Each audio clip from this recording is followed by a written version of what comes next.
Padre, del Hijo, del Espíritu Santo. Amén. Ven, Espíritu Santo, y llena los corazones de tus fieles y enciende en ellos el fuego de tu amor. Envía tu Espíritu Creador y se renovará la faz de la tierra. Estamos estudiando el Catecismo de la Iglesia Católica, su primera parte, la profesión de la fe, su primera sesión, creo, creemos, en el segundo capítulo, Dios al encuentro del hombre. Estamos desarrollando el artículo 2, la transmisión de la revelación divina. Decíamos que en este artículo el Catecismo va a dedicar 26 números a desarrollar este tema.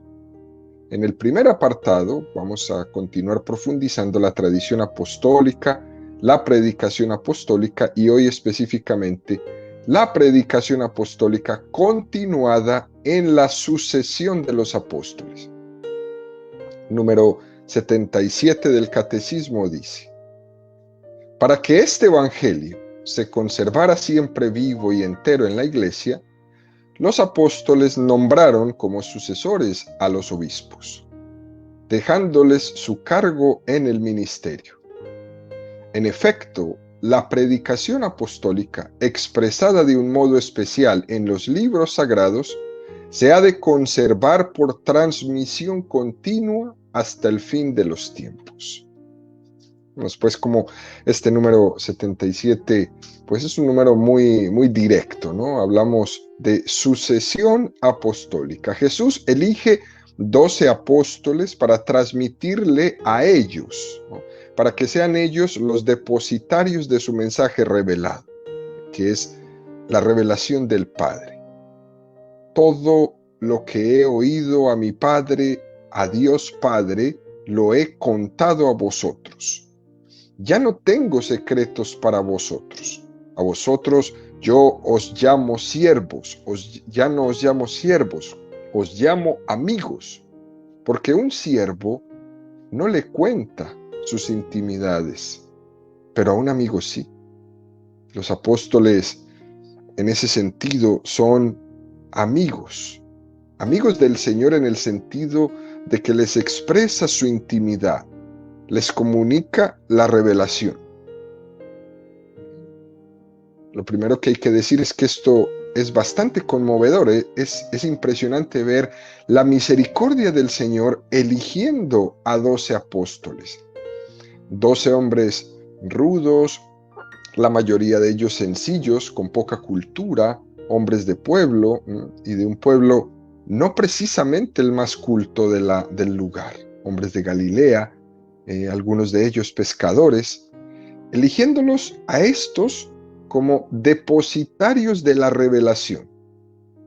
Quiere decir esto, queridos amigos, y vamos a subrayarlo, ¿no? Quiere decir que llevamos un tesoro en vasijas de barro. Dios escogió vasijas de barro, no de oro. Me parece que esto es la mejor manera de definir la iglesia. Llevamos un tesoro en vasijas de barro.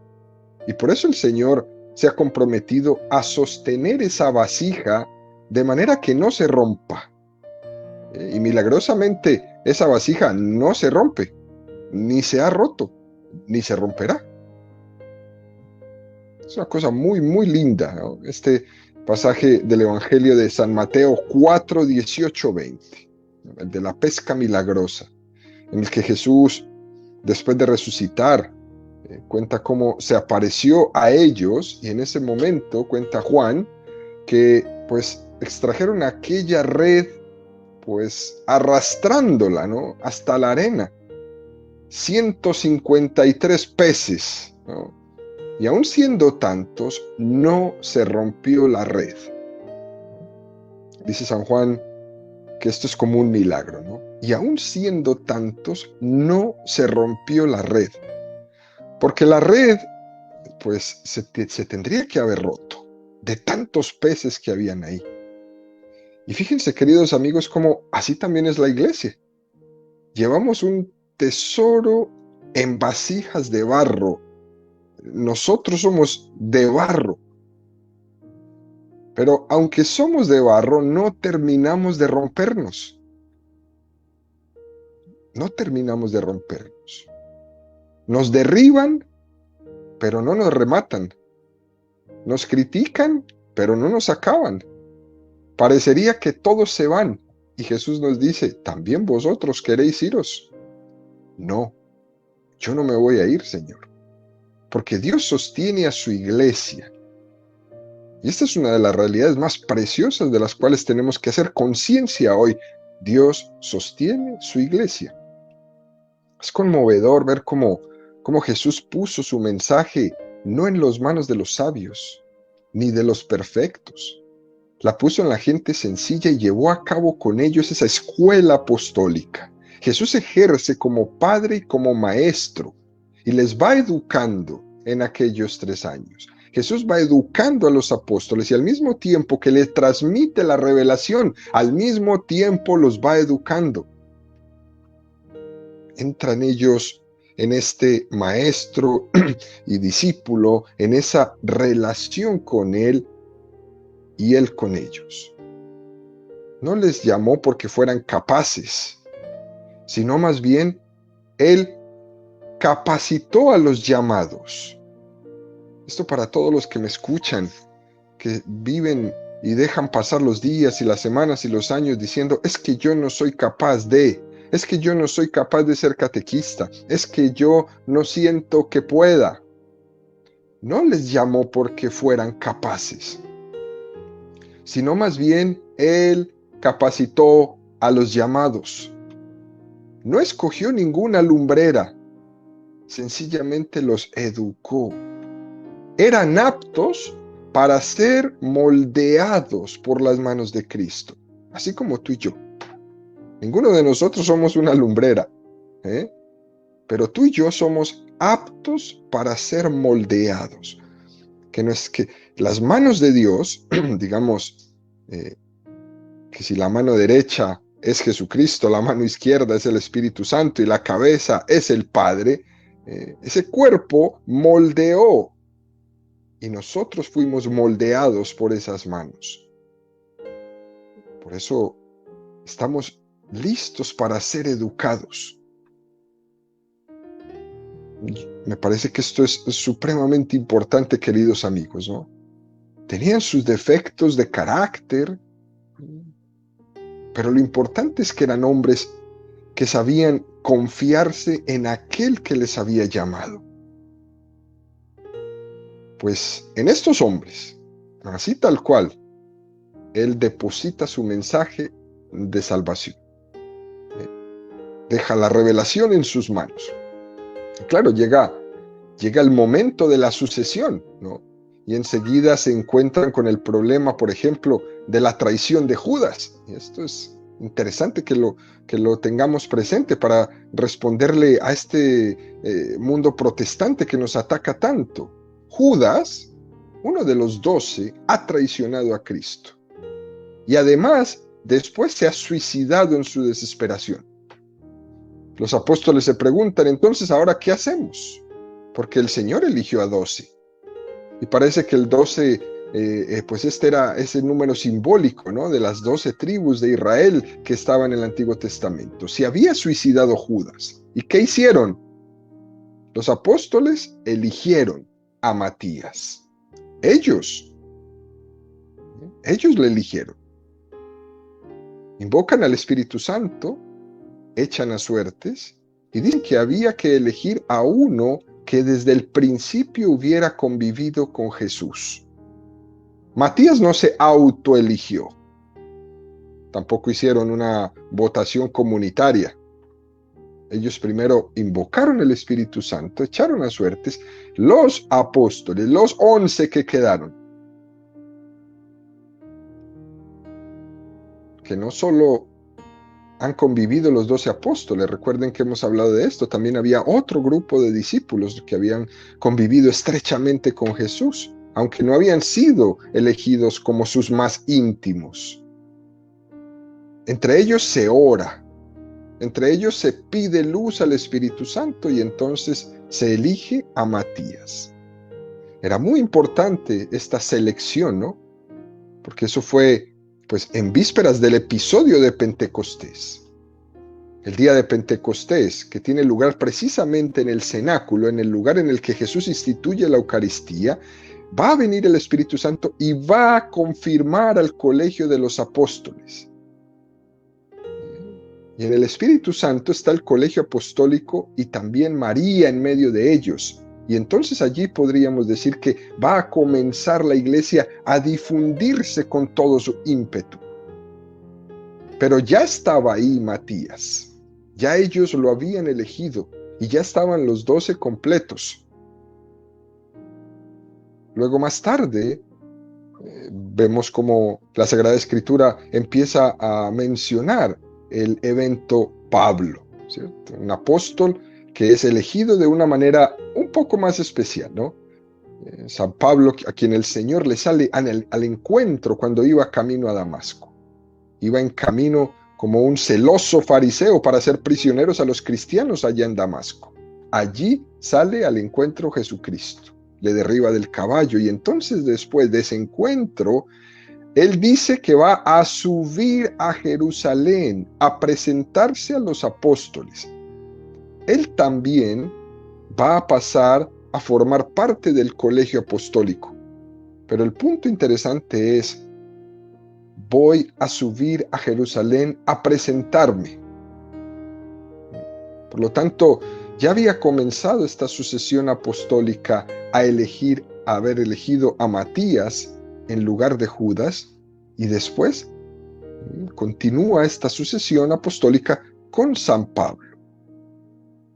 Bien, es verdad, queridos amigos, que la forma de ser elegido San Pablo es un poco especial, ¿no? Porque tiene esa manifestación directa de Cristo, pero luego es confirmada por los apóstoles.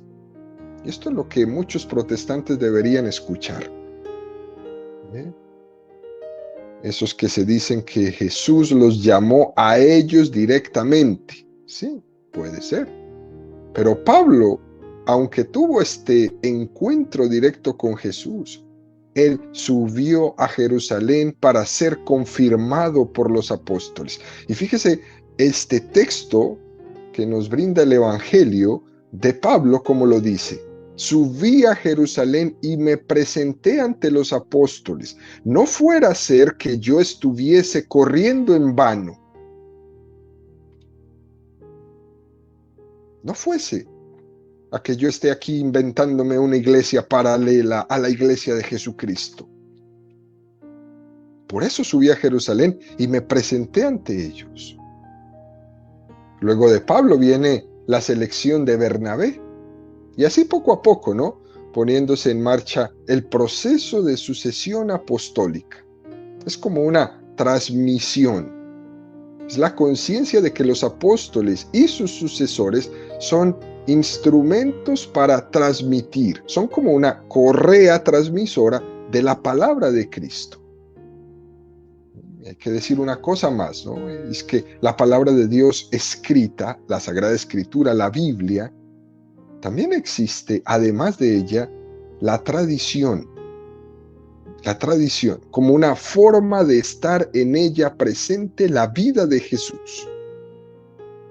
A Jesús le conocemos no solo por lo que nos han contado por escrito de él, también le conocemos por lo que los apóstoles han transmitido como testigos de él, no solo por escrito, sino también de palabra, también con su vida. Existen dos conductos para transmitir la revelación de Dios. El primero es la palabra de Dios escrita, la Sagrada Escritura, y el segundo es la tradición. La tradición que especialmente se ha ido transmitiendo a través de los apóstoles, a través de sus sucesores que son los obispos. Hay un doble componente aquí que el protestantismo como que quita a un lado y se queda solo con uno. Palabra y testigos de la palabra. Son dos componentes que se tienen que tener en cuenta. Nosotros nos hemos encontrado ya con la Biblia escrita, pero la Biblia no ha caído del cielo. La Biblia, concretamente el Nuevo Testamento, ha sido escrita por los evangelistas a los que los apóstoles encomiendan la escritura del mensaje revelado.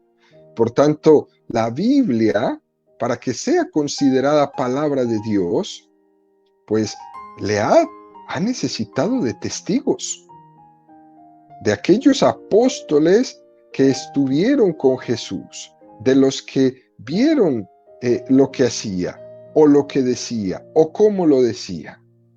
Ese testimonio es lo que ha sido puesto por escrito, y ese testimonio es fidedigno. Es decir, que si no hubiese existido, queridos amigos, la tradición de los apóstoles, esos testigos vivos de Jesucristo, pues nosotros realmente no tendríamos capacidad de reconocer como palabra de Dios esto que está escrito en la Biblia. Porque es que estos testigos van a ser como el sello de que eso es veraz. Por ejemplo, un padre que escribe un testamento porque se va a morir. Pero para reconocer esta carta, este testamento, y darle toda la autenticidad, es muy importante el testimonio de los hijos, de la esposa, ¿no? Porque ellos son los que reconocen esa carta y dicen, sí, esto que se pone aquí es la palabra de él, era su voluntad. Aquí está bien reflejada su figura y su vida. Este testimonio escrito es auténtico, porque nosotros lo hemos conocido y vemos que está aquí reflejada su voluntad. Y entonces, aquello que el notario firmó, ya no hay duda, porque hay un reconocimiento de los testigos. Es decir, que no únicamente vale el papel escrito, sino que además tiene que haber el testigo que autentifique eso que está escrito. Algo así ocurre con la importancia de la tradición en la iglesia. La iglesia es la que autentifica la palabra de Dios escrita, no porque se crea más que la palabra de Dios, sino porque es la testiga. Fueron los apóstoles los pilares de la iglesia, los que comieron con Jesús, los que caminaron con Jesús, los que fueron llamados por Jesús. Por lo tanto, no hay absolutamente ninguna duda sobre esa palabra de Dios escrita, porque ellos dijeron, sí, esto es. Si uno pretende leer esa palabra escrita fuera de la vida de la iglesia, la está sacando de contexto. La está sacando de contexto. Como si alguien totalmente ajeno a esta familia que puse el ejemplo del testamento, toma el testamento del padre y lo lee, sin conocer para nada el testimonio de los hijos o de la esposa. Algo entenderá ciertamente, porque posiblemente está escrita bien, ese testamento está escrito bien, pero no lo va a comprender plenamente. Le van a faltar muchísimos elementos de interpretación porque está leyendo solo lo que está escrito, pero no conoce más, no conoce más, y va a estar pues en un riesgo tremendo de errar. Su comprensión va a ser algo, pero va a ser muy limitada. Por eso, queridos amigos, entendemos que la palabra de Dios tiene que ser leída e interpretada en el seno de la propia iglesia en la que se escribió, no fuera de ella. Cuando se lee fuera de ella, se erra. Tiene que ser leída e interpretada dentro de donde fue escrito. Y fue escrito dentro de la iglesia. Hay una palabra y hay unos apóstoles que son testigos de esa palabra. Y esto no se le puede olvidar al católico, para que no termine protestante. Con fidelidad al mandato recibido del Señor, los 12 apóstoles, después de la ascensión de Jesucristo a los cielos, comienzan a completar ese número. Primero por la elección de Matías, y del mismo modo que al inicio de la elección de los 12 apóstoles, hay una llamada de Jesús, porque Jesús le dice a Mateo que deje sus monedas porque era recaudador de impuestos. Ven y sígueme. También ahora hay una llamada que no la realiza directamente Jesucristo, sino que son los propios apóstoles los que llaman a sus sucesores. Ahora es Cristo el que realiza la llamada a través de ellos. Y este es el camino por el que continúa este ministerio, que desde la segunda generación ya se llama a estos hombres episcopé, ¿no? El ministerio episcopal. Uno lee en las cartas de San Pablo, queridos amigos, y enseguida se ve que desde la segunda generación, después de los apóstoles, ya se les llama obispos. Por tanto, los obispos son sucesores de los apóstoles. Y ese cambio de palabra de apóstol a obispo, los sucesores de los apóstoles, se puede leer ya perfectamente en San Pablo. Y esto ocurrió ya en la segunda generación, una vez muertos los apóstoles. Tal vez sea útil explicar brevemente, ¿no?, qué quiere decir el término obispo. Esta palabra traduce la palabra griega episcopos, y esta palabra indica a una persona que contempla desde lo alto, que mira en el corazón. Eso es lo que significa la palabra obispo. Aquel que contempla desde lo alto, que mira en el corazón. Y fijémonos cómo de esta manera Pedro, en su primera carta, llama a Jesús pastor y obispo, guardián de nuestras almas. La pueden encontrar en la primera de Pedro 2:25. Pastor y obispo, guardián de nuestras almas. Y según este modelo del Señor, que es el primer obispo, guardián y pastor de las almas, los sucesores de los apóstoles se llamarán luego episcopoi, ¿no?, aquellos que son guardianes de nuestras almas. Y así la sucesión en la función episcopal se presenta como una continuidad del ministerio de los apóstoles. Esto, queridos amigos, para ti y para mí, es una garantía en la fe.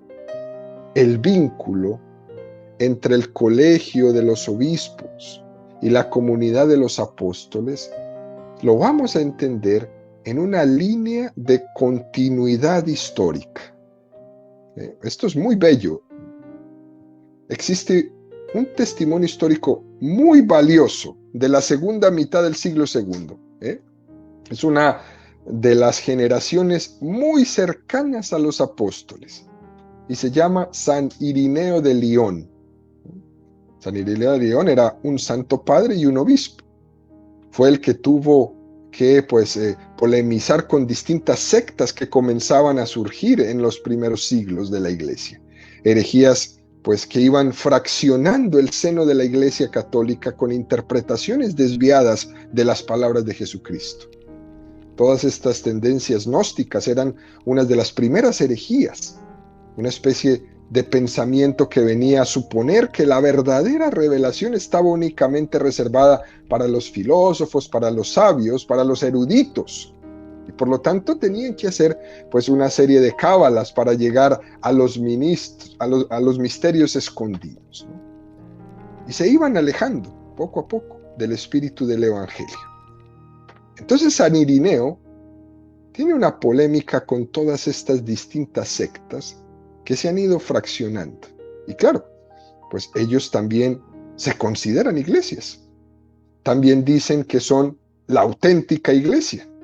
Y entonces él toma la decisión de emprender la tarea de demostrar ante esta proliferación de sectas por todas partes como hoy día, que no son la auténtica iglesia de Jesucristo, aunque ellos digan que lo son. Esto pasó en el siglo II, queridos amigos, y hoy día es como si lo estuviéramos viviendo. Entonces lo que San Irineo hace es la cadena de sucesión apostólica, desde los apóstoles, ¿no?, hasta la iglesia, demostrando con ellos que existe una sucesión ininterrumpida en la transmisión apostólica entre Jesucristo, los 12 apóstoles que él elige y la Iglesia Católica de la segunda mitad del siglo II en el que él estaba. Pero lo podemos traer hasta hoy. y les dice a los miembros de las sectas lo siguiente: sin embargo, vosotros no podéis hacer este árbol de sucesión apostólica que yo hago. No podéis hacerlo, porque se han inventado a ustedes mismos. Son una secta inventada, no están fundadas por Jesucristo. Y esto lo hace con firmeza. De hecho, el libro que Irineo tiene donde habla de esto se llama Adversus Hereses. Y él en el libro dice: la tradición de los apóstoles, que ha sido manifestada en el mundo entero, puede ser percibida en toda la iglesia por todos aquellos que quieren ver la verdad. Y nosotros podemos enumerar los obispos que fueron establecidos por los apóstoles en las iglesias y sus sucesores hasta nosotros. En efecto, los apóstoles querían que fueran totalmente perfectos e irreprensibles aquellos a quienes dejaban como sucesores suyos, transmitiéndoles su propia misión de enseñar. Si obraban correctamente, se seguiría gran utilidad, pero si hubieran caído, la mayor calamidad.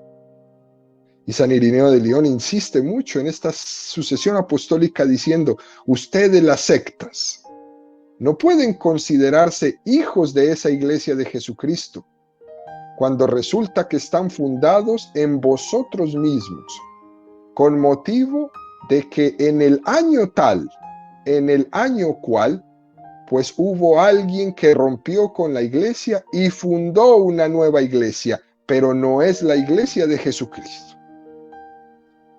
Este argumento es muy importante, ¿no? Pero muy importante hoy día. Porque en el siglo XXI hoy, pues todos dicen ser la verdadera iglesia. Cabe preguntarles, ¿no? ¿Tú eres consciente de lo que estás diciendo? Sin mencionar ningún nombre, claro está.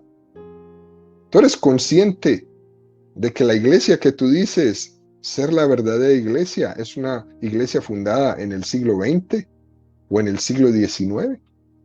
Si eres la auténtica iglesia de Jesucristo, ¿dónde estabas en el siglo XII? ¿Dónde estabas en el siglo XIII? ¿Dónde estabas en el siglo XVI cuando fueron los primeros cristianos a América? ¿Dónde estabas? Porque si sigues a Jesucristo, tendrías que haber existido desde el principio. Pero tú has nacido hace 30 años, hace 40 años, o hace 300 años, como sea.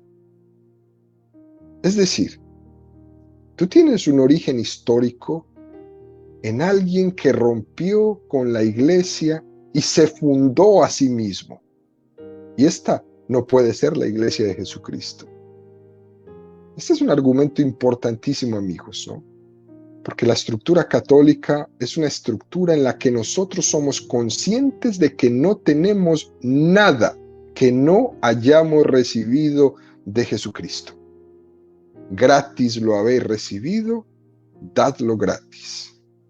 Y como lo dice San Pablo, yo he recibido una tradición que a su vez os transmito. Yo no me autoinvento. Esto nos da un carácter de la humildad de la iglesia que es impresionante, ¿no? Esta acusación que hacían los ateos, que hoy hacen los gnósticos, de una iglesia arrogante. ¿Pero cuál iglesia arrogante? Mira esto. Yo no me autoinvento. Yo solo transmito lo que Jesucristo me transmitió. Eso de arrogancia no tiene nada, más bien de humildad. La iglesia no inventa nada, solo en vasijas de barro transmite lo que recibió del Señor. ¿Por qué? Porque la iglesia es consciente de que no es la dueña. Nosotros no somos los dueños del mensaje, solo lo llevamos en las manos. Llevamos un tesoro en vasijas de barro y nosotros no podemos pretender cambiar el tesoro o amoldarlo. Esto es importantísimo. San Irineo también es un gran testigo de la conciencia de la iglesia y de esta sucesión apostólica, refiriéndose a esta red de la sucesión apostólica como garantía de perseverar en la palabra del Señor. Se concreta San Irineo en la iglesia más grande, más antigua y más conocida de todos, fundada, dice él, y establecida en Roma por los gloriosos apóstoles Pedro y Pablo. Leyendo literalmente el libro de San Irineo del siglo II, él dice: quien quiera estar en la fe de Jesucristo tiene que estar en comunión con la fe de Roma. Eso no lo dijo el Papa Francisco, eso lo dijo San Irineo en el siglo II, hace 1800 años. Quien quiera estar en la fe de Jesucristo tiene que estar en comunión con la fe de Roma. Esta sucesión apostólica es, por tanto, queridos amigos, un criterio de la permanencia en Jesucristo y en la comunión con Él. ¿Y qué ha podido llegar hasta nosotros hoy? Gracias a esta sucesión apostólica que inicia en la persona de Jesús, pasa por los apóstoles, después por los obispos, hasta nosotros. Por este orden y sucesión ha llegado la fe a nosotros. Sigue diciendo San Irineo: aquella tradición que precedente de los apóstoles existe en la iglesia y el anuncio de la verdad. Y esta es la prueba más palpable de que es una sola y la misma fe, la que en la iglesia, desde los apóstoles hasta ahora, se ha conservado y transmitido en la verdad. Por lo tanto, esta sucesión apostólica tiene muchísima importancia. Y fijémonos que nos pone para cualquiera de los que nos están oyendo en estos momentos: a ti te bautizó un sacerdote. Ese sacerdote que te bautizó había sido ordenado sacerdote por un obispo. Y ese obispo había sido ordenado por otros obispos. Normalmente en la tradición se dice que el mínimo de obispos que ordenan a un obispo o que coordenan a un obispo son 3. Es decir, para ordenar un obispo tienen que haber mínimo 3 obispos ahí presentes. Y esos obispos han sido ordenados por otros obispos y esos por otros. Y así vamos en una cadena de sucesión. Esa cadena llega hasta los apóstoles y después a Jesucristo. Esa es la garantía de la iglesia. Yo bautizado he sido bautizado en una cadena ininterrumpida que viene desde Jesucristo.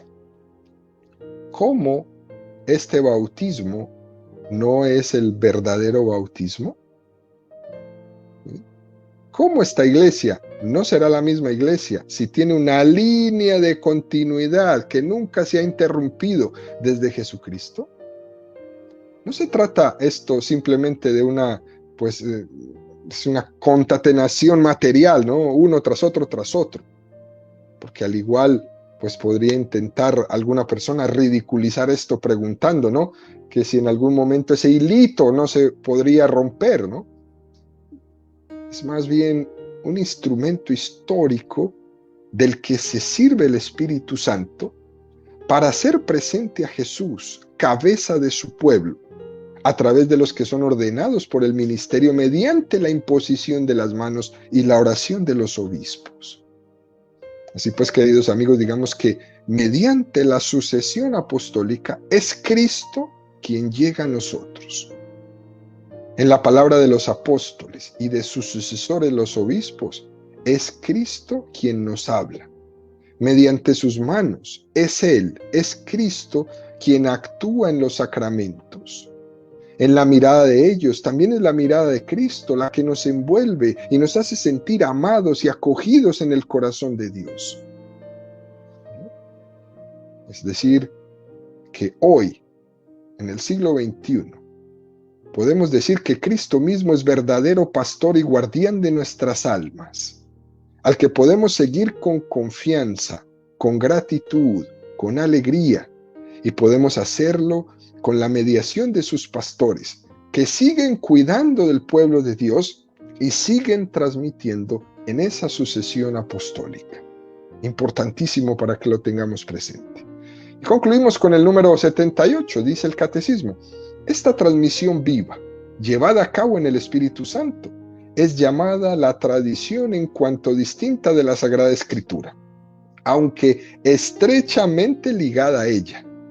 Por ella, la Iglesia, con su enseñanza, su vida, su culto, conserva y transmite a todas las edades lo que es y lo que cree. Las palabras de los santos padres atestiguan la presencia viva de esa tradición, cuyas riquezas van pasando a la práctica y a la vida de la Iglesia que cree y ora.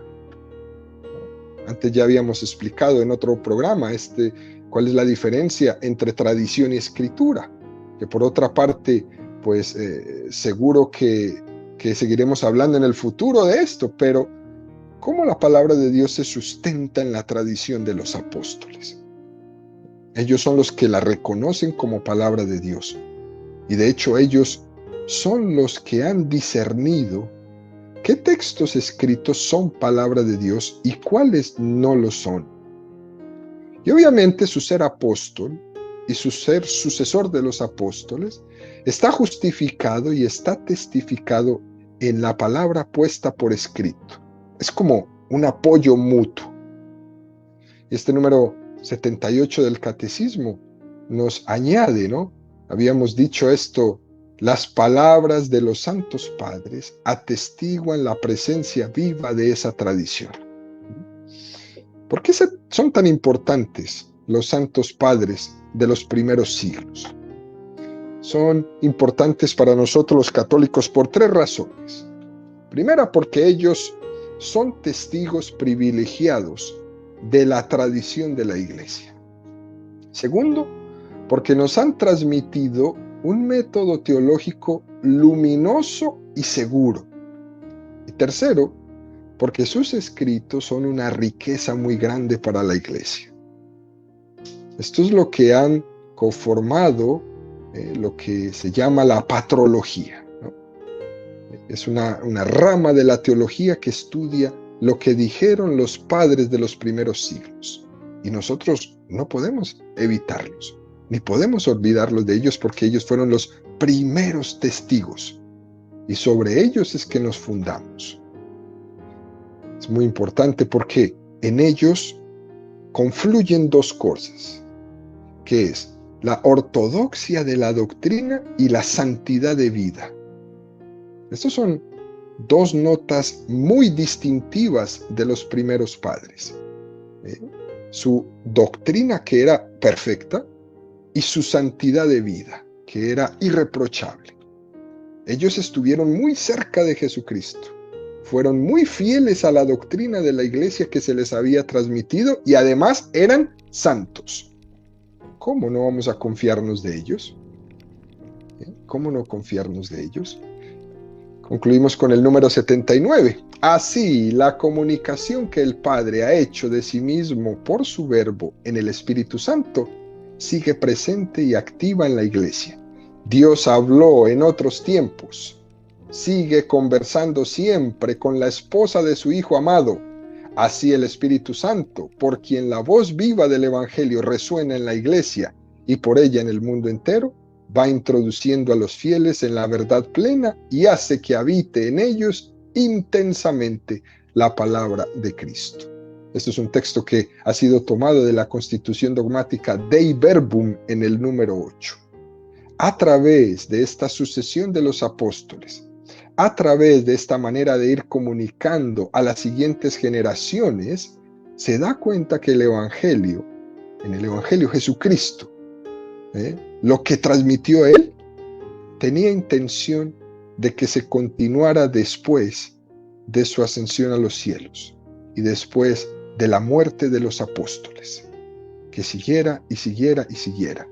Y es bastante claro, porque cuando Él dice, id por todo el mundo predicando el Evangelio, haced discípulos míos a todas las naciones, no lo iban a hacer los 8 años siguientes a los que estaban allí presentes. Era una labor hasta el fin del mundo. Es obvio que Jesús tenía una intención de que el mensaje que estaba predicando tuviera una continuidad hasta el fin del mundo. Y para hacer eso se iba a necesitar esta sucesión apostólica, porque Jesús tenía esa voluntad. existe como un cauce de sucesión apostólica de cómo se iba a llevar adelante este mensaje que Jesucristo nos había dejado.